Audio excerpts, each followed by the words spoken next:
Markets are where the interaction between buyers and sellers happen. The supermarkets and e-commerce website and the gas station are examples of the markets that are common in the modern society. Market consists of two fundamental categories, demand and supply. These two components in the market work differently in capitalism and Islamic economics. There are three reasons that differ Islamic economics from capitalism, which are the epistemology, purpose of life, and the concept of wealth. First, we'll talk about what are the characteristics of demand in capitalism. One of the main characteristics in the theory of consumer behavior or demand is economic rationalism. Economic rationalism is based on an acquisition of wealth, whether in the form of money or goods.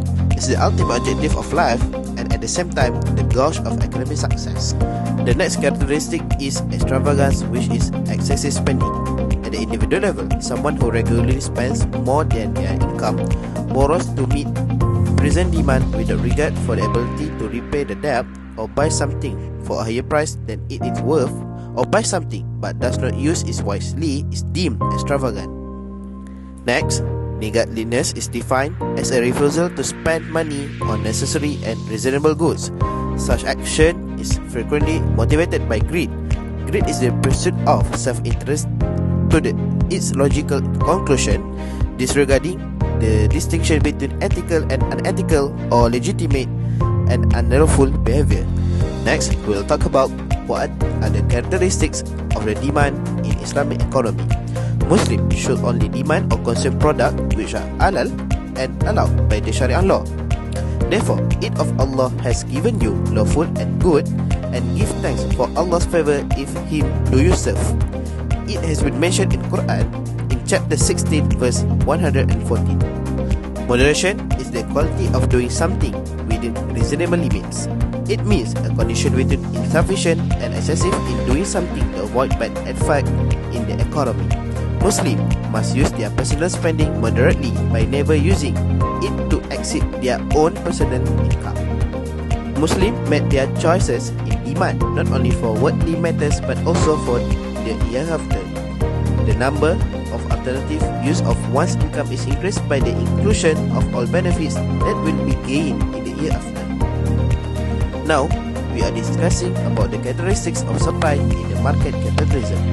The essential feature of the capitalism is the motive to make a profit.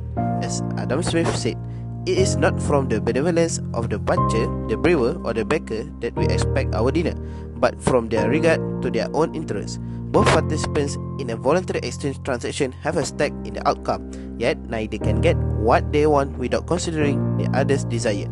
Economic success can be achieved through rational self-interest. The producer also has the freedom to produce anything that can bring the highest profit to them. Even though the goods and services are not beneficial to the society, they tend to focus on the society who have the highest purchasing power, so that they can generate the flow income to cover up their capital and for sure generate profit. According to Beaumont, Litton and Scrum, economists has defined four forms of capitalism according to the significance of entrepreneurship. Firstly, in the state-guided capitalism, the government selects which sectors will grow. Second, oligarchic capitalism is focused on protecting and benefiting a small percentage of the people. Third, big firm capitalism, which benefits from economies of scale. This type is critical for product mass production.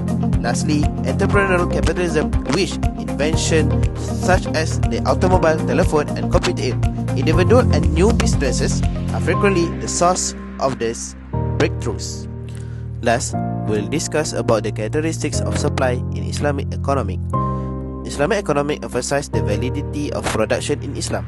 It must depend on the concept of maqasid Sharia to produce a thing that benefits the people. Islam encourages to maximize the utility they produce, the best and high quality product.